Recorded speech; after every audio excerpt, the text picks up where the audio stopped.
Another off-season week is down and in the books for Ohio State. And if Thursday was the recruiting appetizer, the feast is this weekend. Welcome to The Beat. That is Jeremy Birmingham. I am Austin Ward. Birm, we talked on Thursday, had some snap judgments. Sincere Johnson commits to the Buckeyes. If you missed it, can catch up there on 97.1 The Fan, 10 TV, 10 TV Plus, and anywhere that you can download our voices. But now the fun really begins, Birm.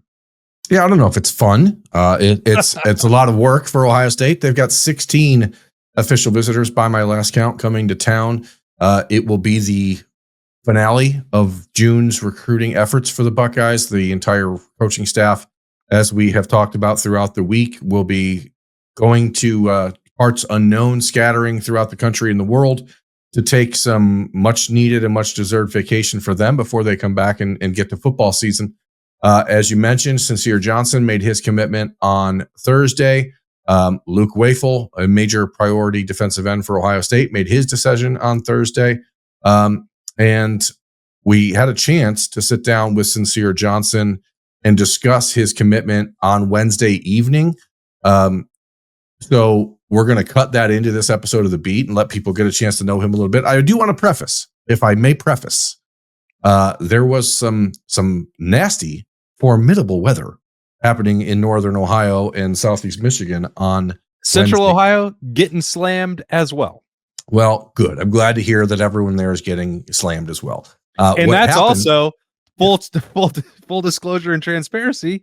When we're recording Wednesday this. night for Freaky because Friday. Austin has a golf tournament, so we're having a little difficulty figuring out the timeline of this. But regardless, the interview with Sincere was great, and I hope people are going to get a sense of who he is as a person and why he is really, really special when it comes to this Ohio State recruiting class, not just as a player, but as a person.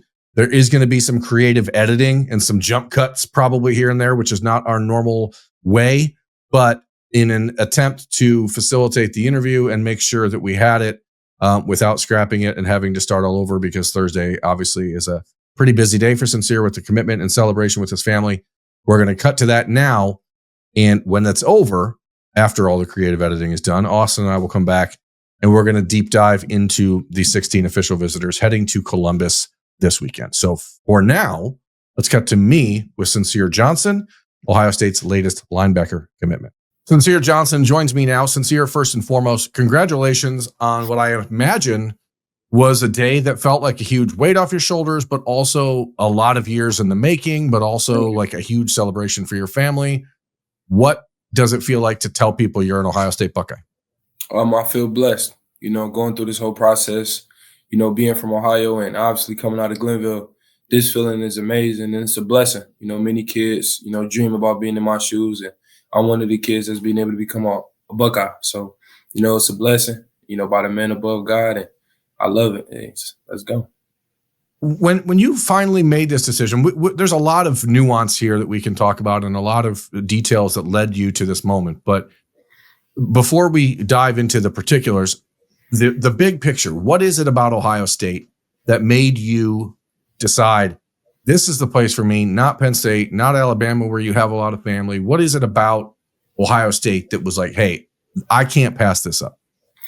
First and foremost, every school that ever looked my way and offered me had interest, I want to say I'm thankful and thank you for everything, just taking the time and looking to me. But kind of the separation factor was my faith, the building blocks that I believed in and the brotherhood, and just everything. Like Ohio State has 80 plus years of NFL experience in the coaching staff.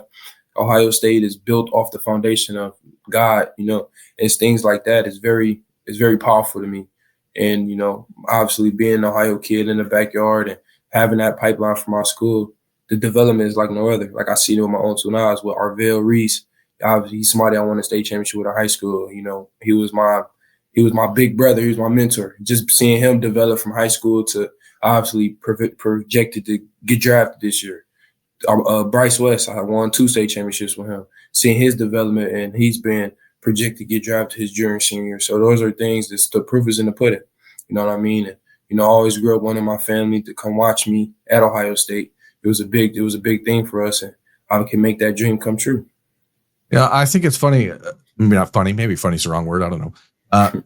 Arvell, when he was recruited out of Glenville, he was sort of under the radar. Not a lot of people knew much about him. And I don't know if it's because there was some questions about what position he'd end up playing down the road. Yeah. He was 6'4" and 200 pounds when he entered Ohio State. And now I think he's 11 feet, 3 inches tall and 410 pounds. And he runs a 3.1 or something in the 40.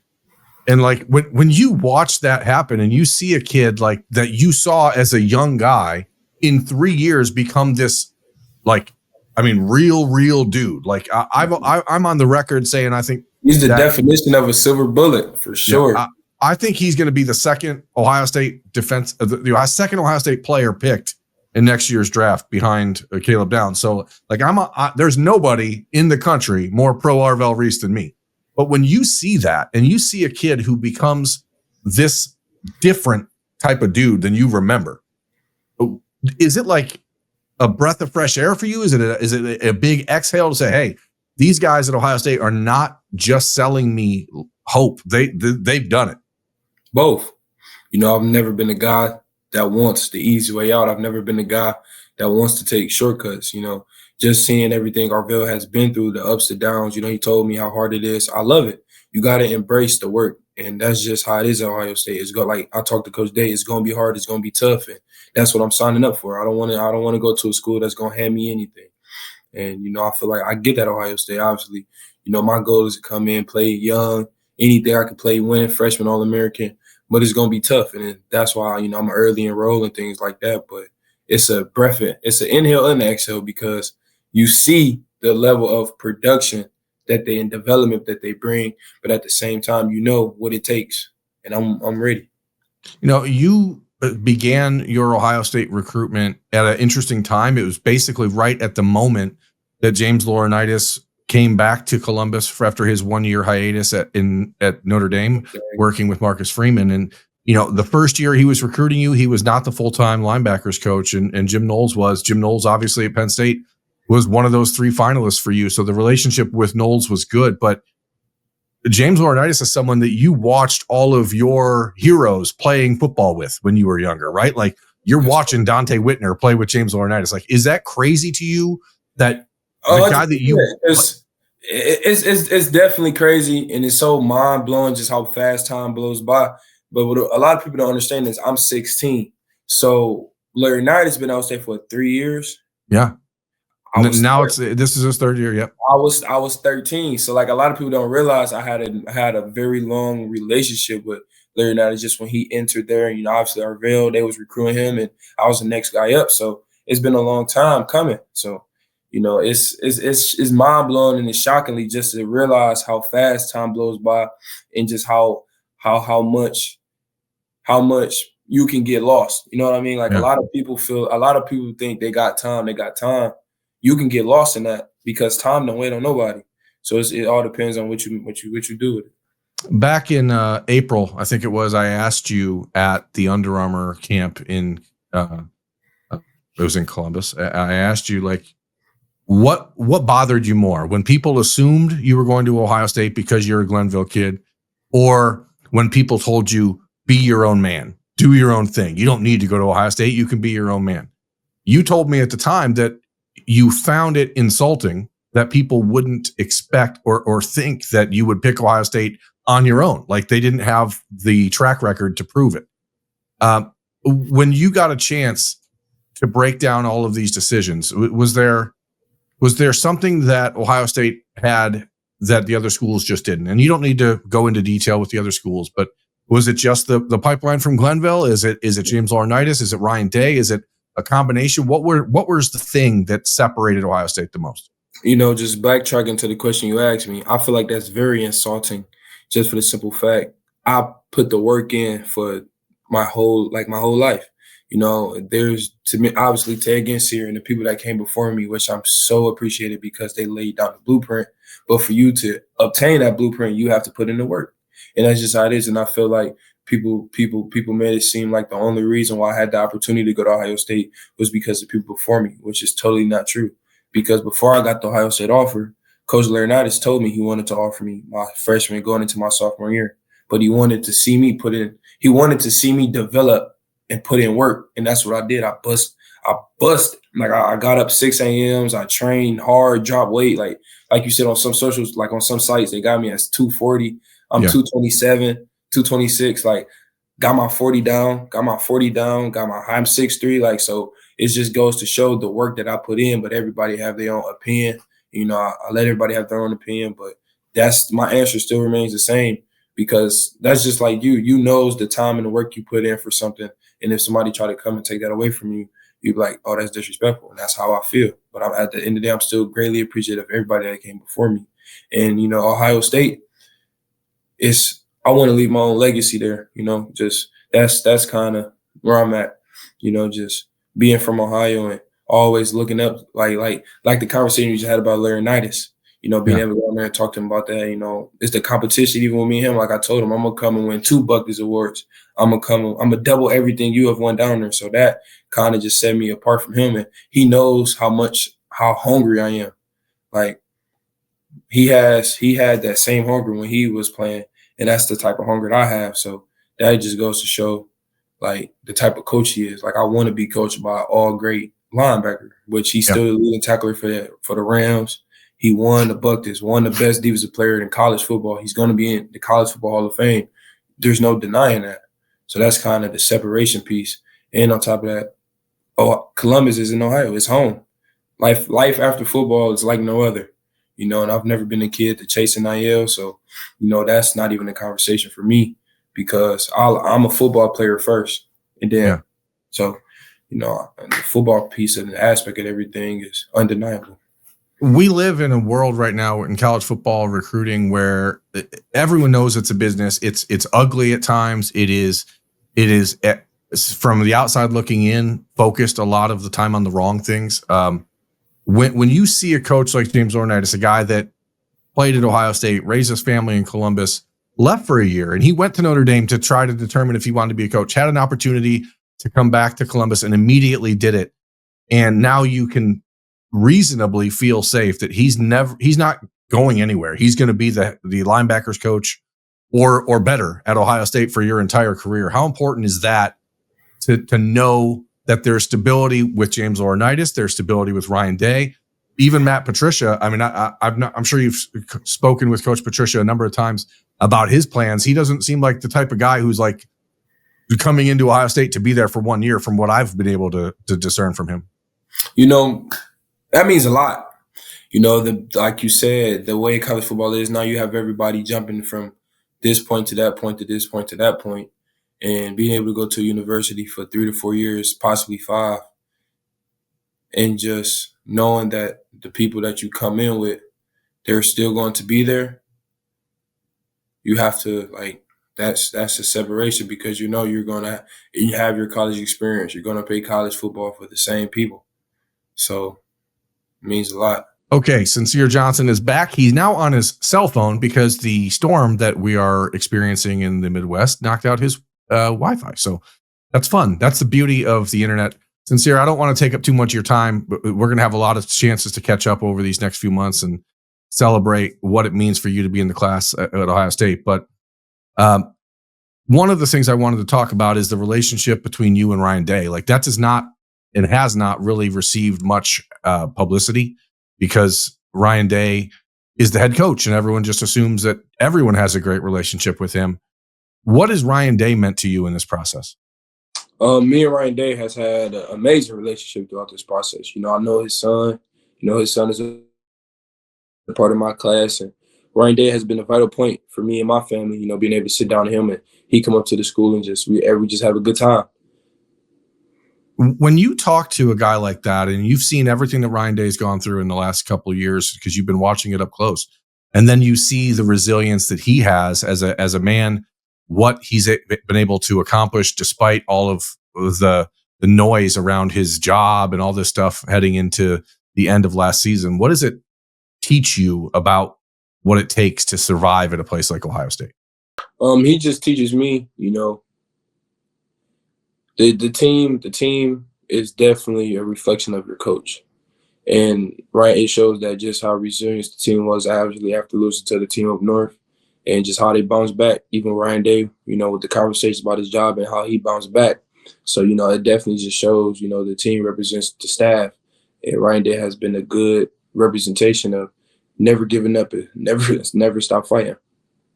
You've taken your official visits. You're done. It's a big official visit weekend in Columbus this weekend. I think there's 16 is the number I have right now of official visitors coming to town.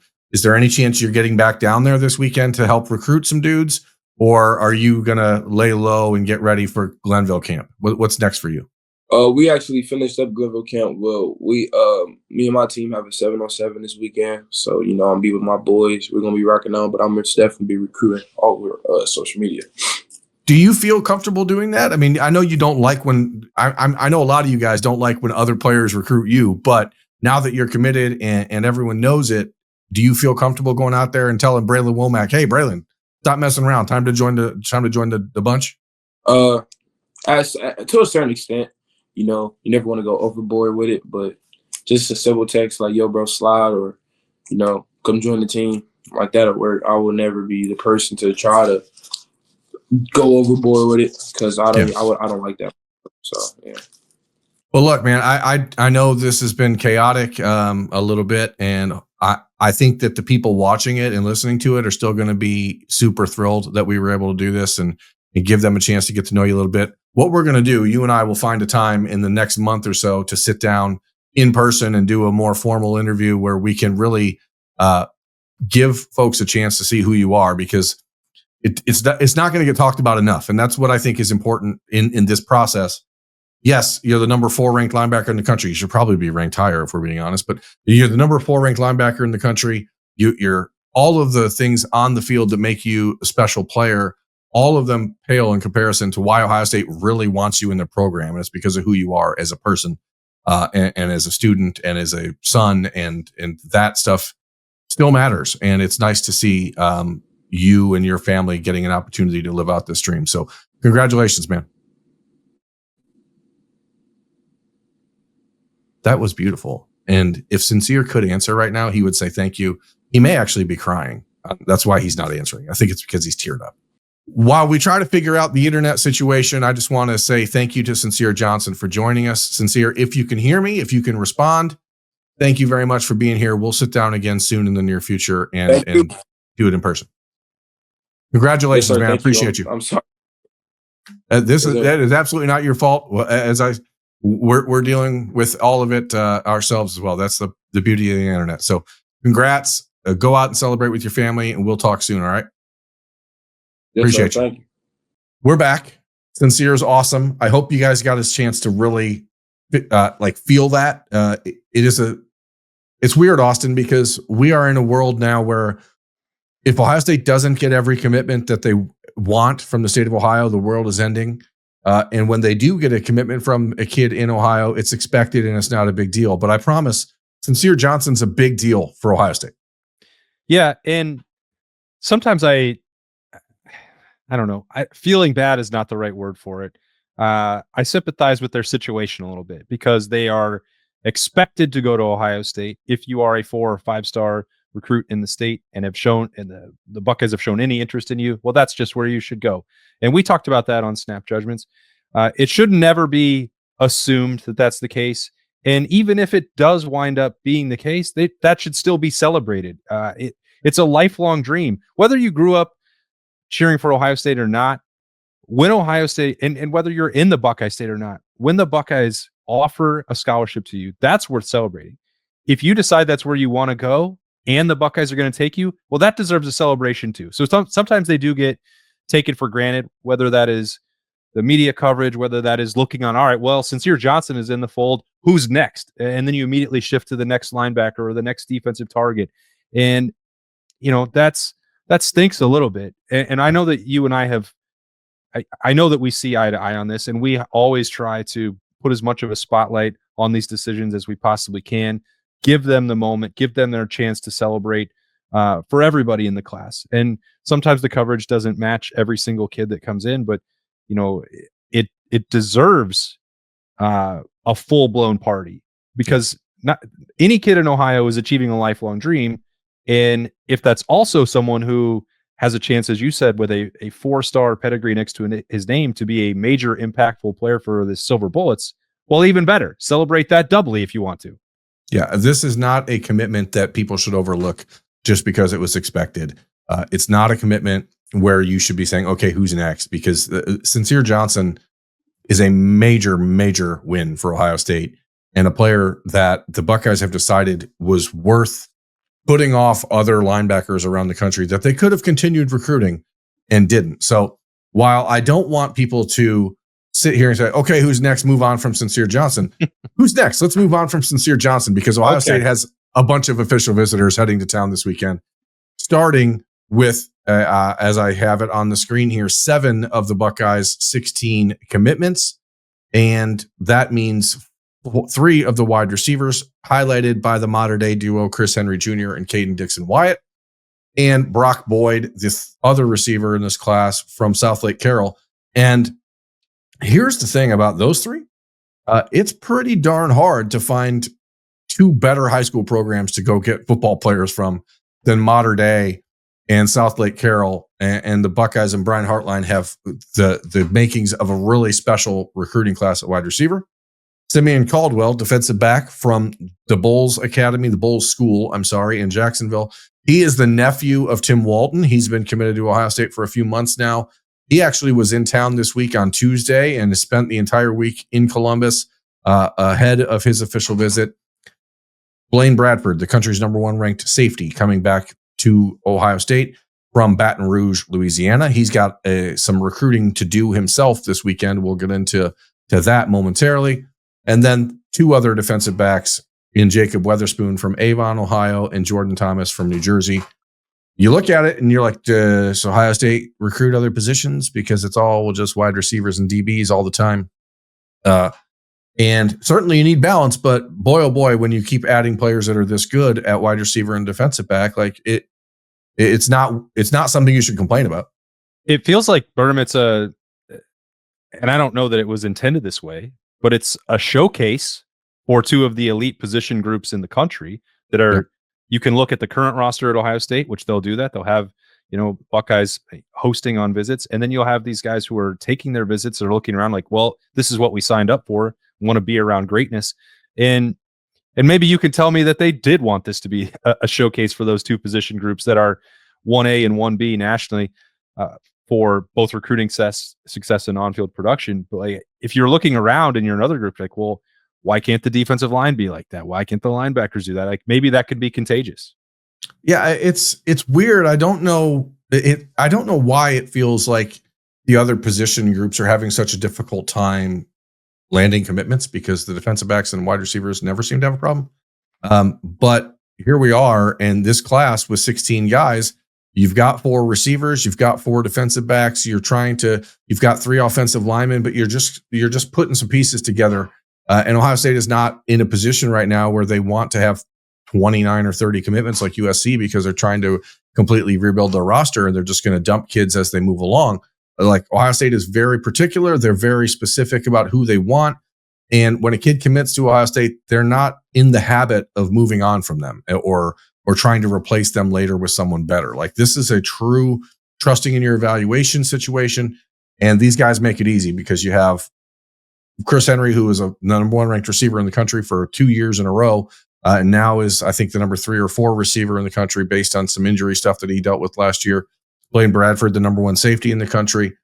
Jordan Thomas, who is the number 1 cornerback on the board for Ohio State, regardless of Elbert Hill's standing in Ohio, as he is the number 1 ranked corner in the country, according to Rivals.com. He's going to USC. But this is a really good group. And the thing that these 7 guys are going to do is serve as the sounding board for the rest of the guys coming to town. And that is why Ryan Day has made it a point, since he took over as the head coach at Ohio State, to get rid of big official visit weekends in the season and instead concentrate them all in the summer, because the families that are coming to town with the uncommitted kids are going to get a true appreciation for what the family structure and family feel is like at Ohio State, because all of these kids are coming with their families, and it becomes it's like a giant picnic more than anything else. What do you, when was that 5 years ago, we were out in Southern California, and the visit included CJ Stroud's Rancho Cucamonga High School and then a trip over to St. John Bosco. And it's like Ohio State had inroads there, but it was like, well, out of all of the premier high school programs in the country, Mater Dei is not where Ohio State's going to get in. They're not. It wasn't that they were unwelcome. They just weren't going to have success. How has that changed? It's changed in one fairly significant way, and that Brian Hartline's involved. And Chris Henry Jr. is from Ohio and started his high school career here in the great state of Ohio. Caden Dixon Wyatt is a wide receiver, and he was deciding between USC and Ohio State and Oregon. And when Ohio State wants you as a wide receiver, you go to Ohio State. So, all right, I think that's the biggest thing. Now, there are a number of other players that the Buckeyes are still trying to work on at Mater Dei, especially in the class of 2027. There's a couple defensive backs. Once they can crack that rock and it's a different position, then we can talk about it. But the last 5 years, they have tried mightily to find other players from that school and have still not been able to do it. So Brian Hartline's really freaking good at his job and super, super reliable as a recruiter and knows what he wants. And that's why it's worth noting that this weekend, another wide receiver who's not committed to Ohio State is taking an official visit. That is Jaquaden Guilford from Fort Wayne, Indiana. The question has been asked for months now because Guilford has been remaining on the official visit list for the Buckeyes. Would they take 5? Why are they still bringing in another? Because Jaden Ricketts, who is not taking an official visit this weekend, but will be back on campus to help recruit as well, is also in this class. So you've got 4 commitments at wide receiver. Would you take 5? And I'm going to tell people, Austin, you had a chance to probably see a little bit of Jaquaden Guilford on Tuesday. There's a reason why you would take 5 if it looks like Jaquaden Guilford. So that is going to be real interesting. He's, I think, Ohio State and Ole Miss, and it's going to be a 2-team race there. He commits 1 week from Friday, so he was going to make his decision on June 27th. If Brian Hartline wants him, then what do we come to expect?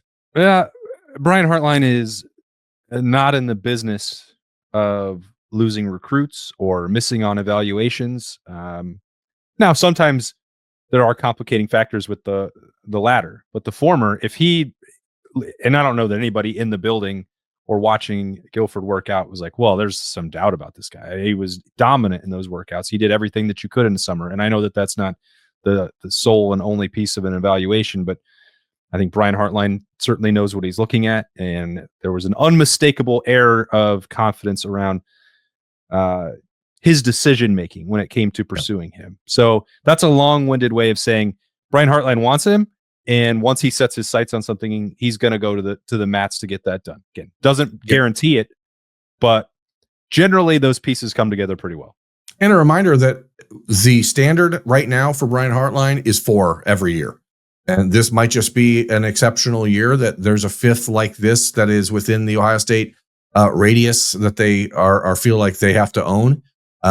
Ole Miss is certainly going to continue to pound the narrative that, hey, why would you go be wide receiver number 5 in a class?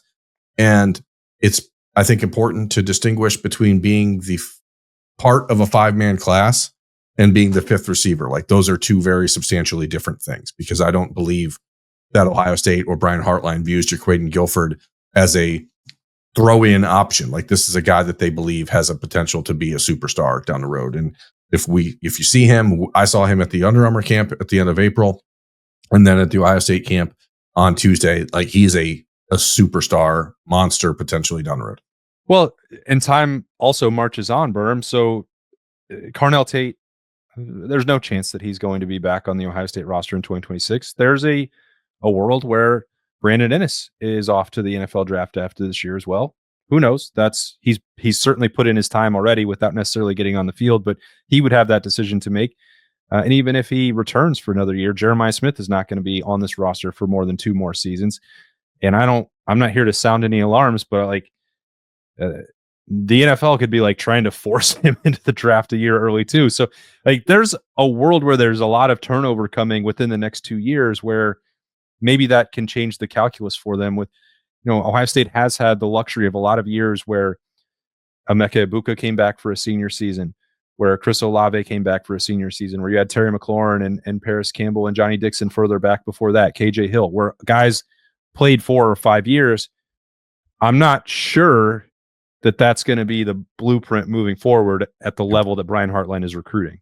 It's harder to see that continuing when you're dealing with players who are coming in with the accolades that these guys are. So Jaquaden Guilford certainly is worth paying attention to, if for no other reason than the fact that he's committing next Friday. So this is a situation that will resolve itself quickly.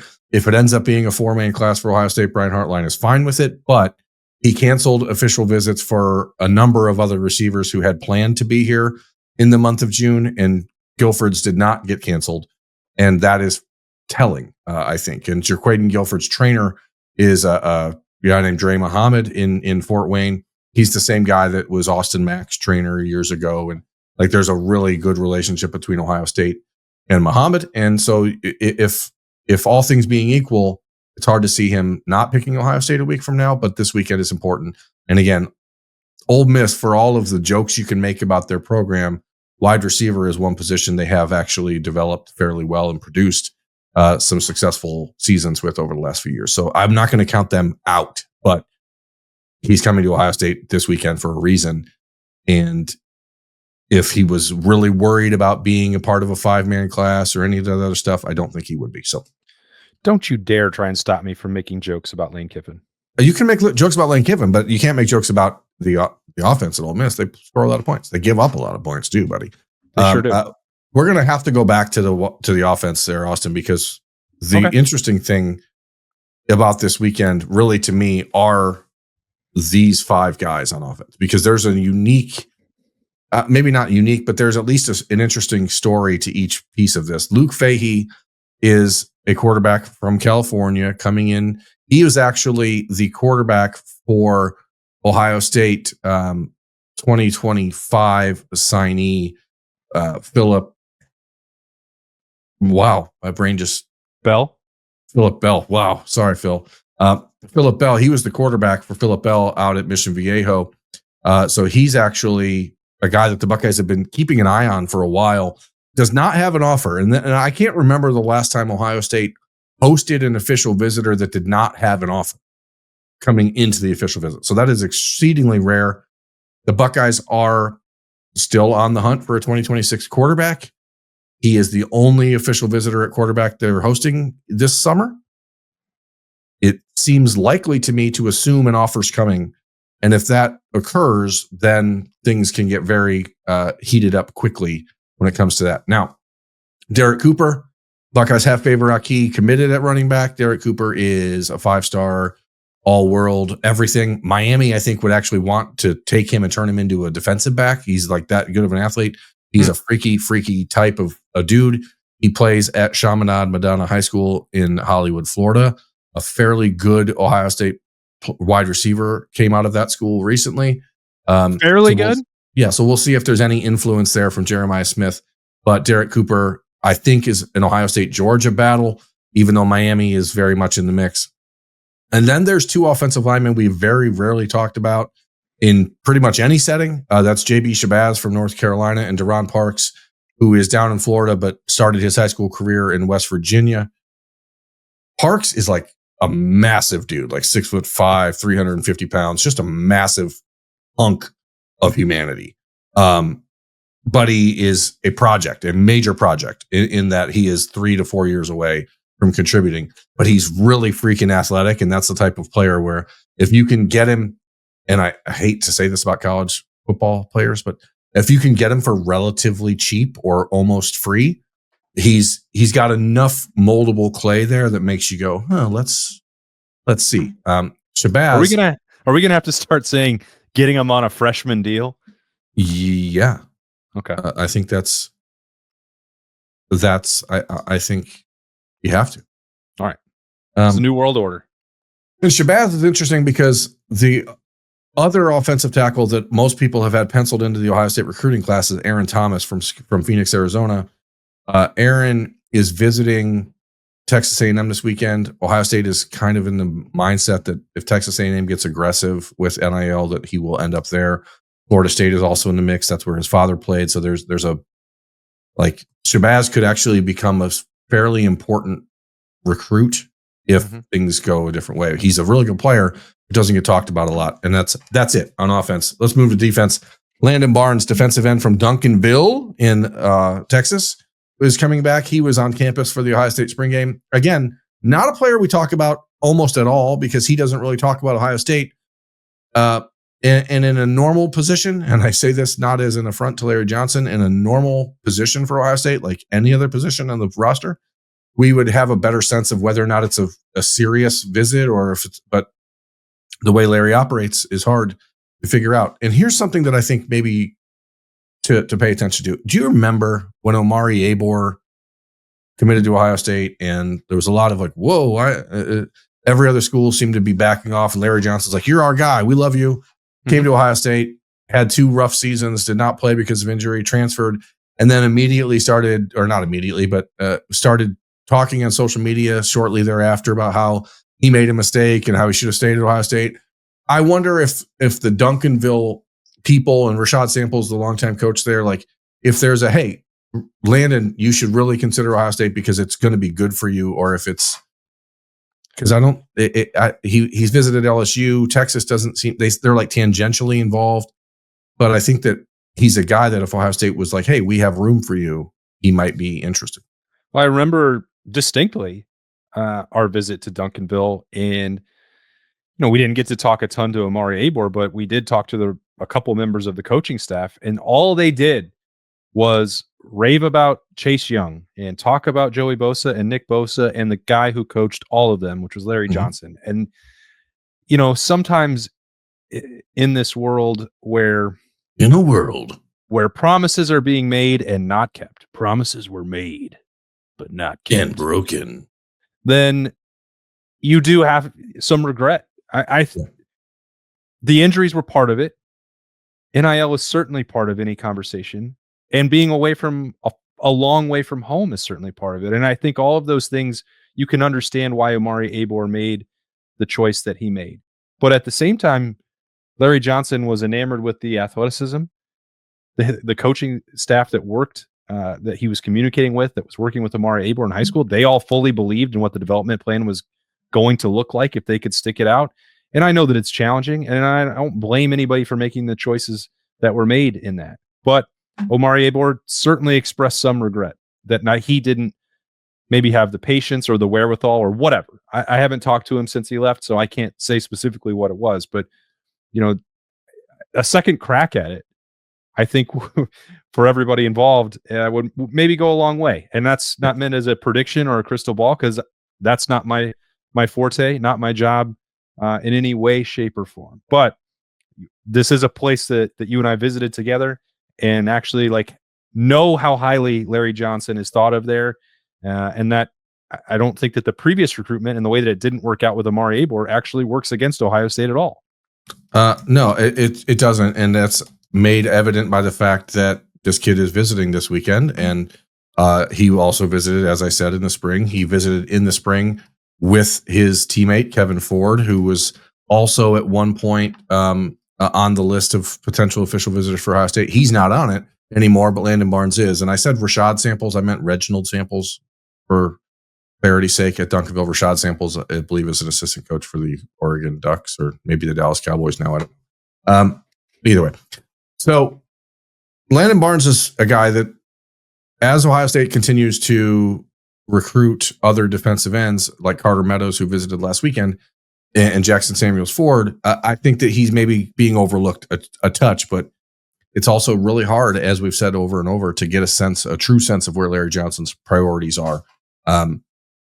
But it is a pretty important weekend on the defensive line because Deuce Gerald's from Georgia is coming in town. He's a Louisiana native, was at LSU last weekend, been all over the map, and then he was at Oregon. His recruitment has been wild.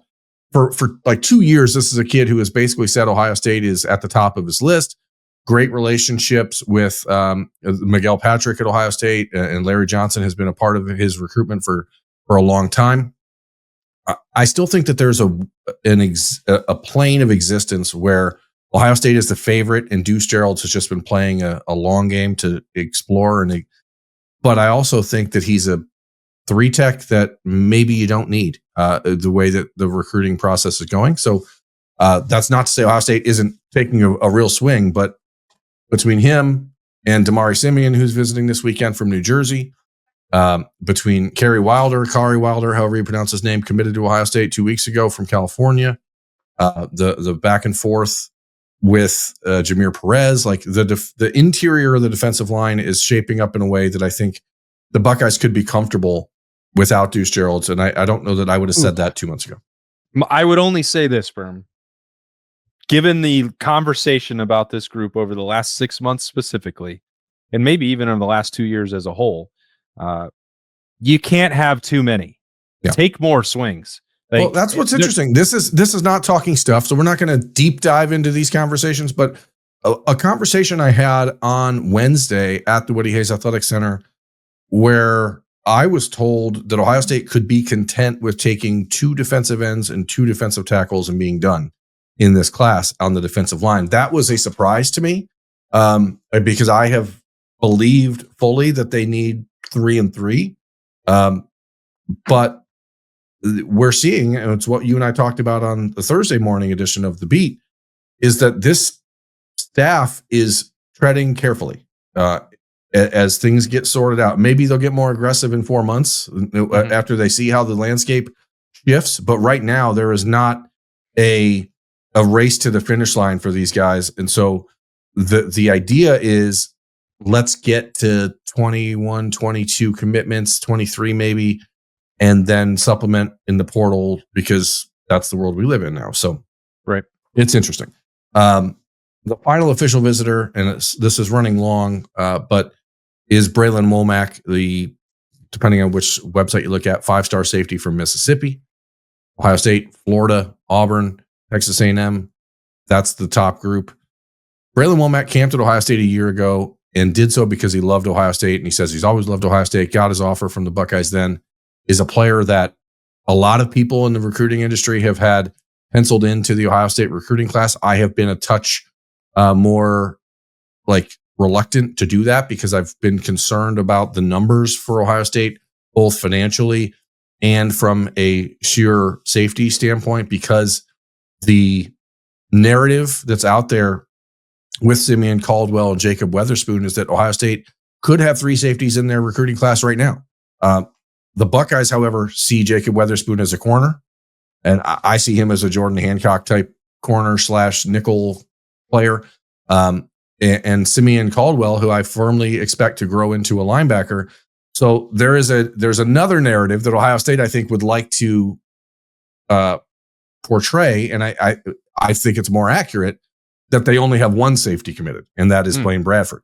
So now you have Bradford coming into town this weekend, Womack coming into town this weekend. There's an opportunity for these two to sit down and talk and really break down, hey, are we capable of being the next Caleb Downs and Lathan Ransom duo at Ohio State?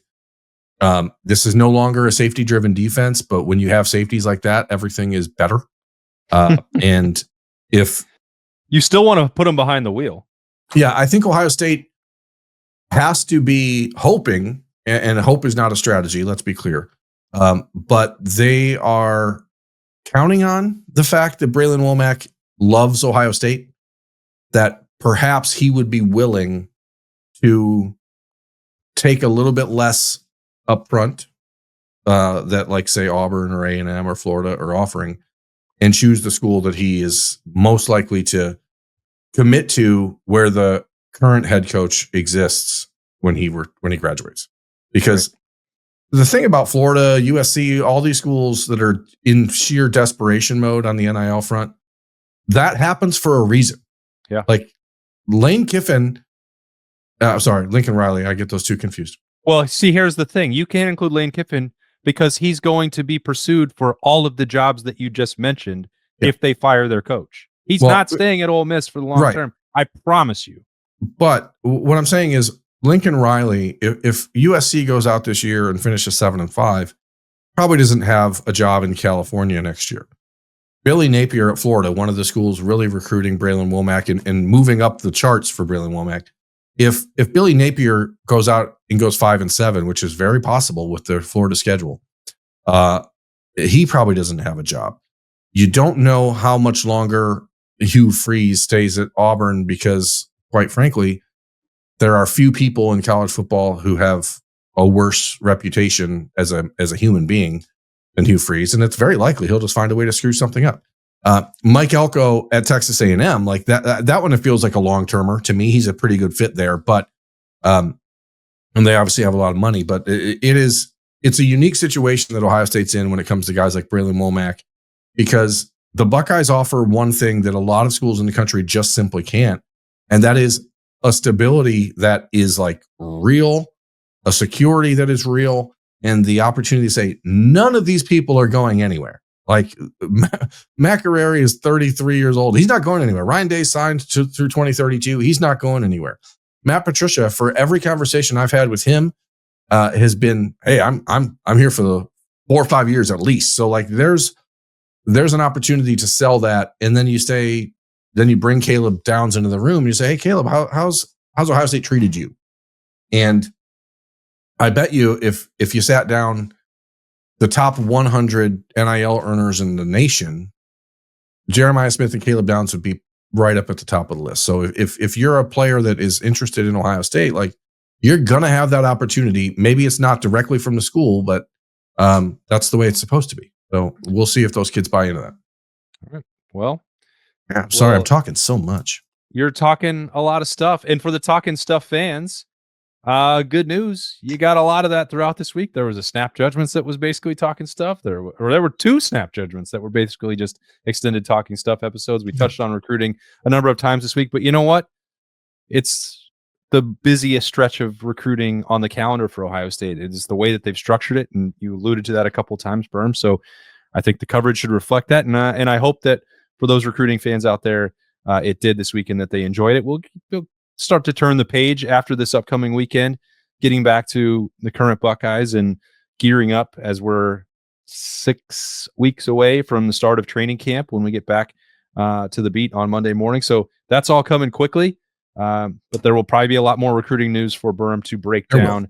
Okay, he's guaranteeing it. There will be. I mean, there certainly will be news one way or the other. It's good or bad.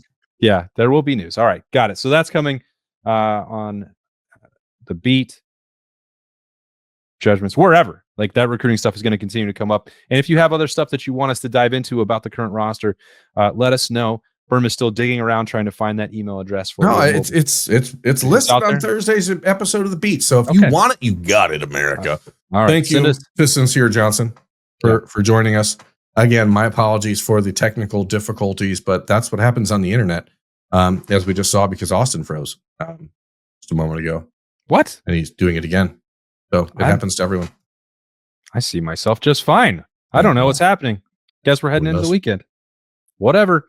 Well, I guess that means that we should quit. Have a great weekend, folks. We'll see you on Monday on the Beat. He's Birm. I'm Austin. See ya.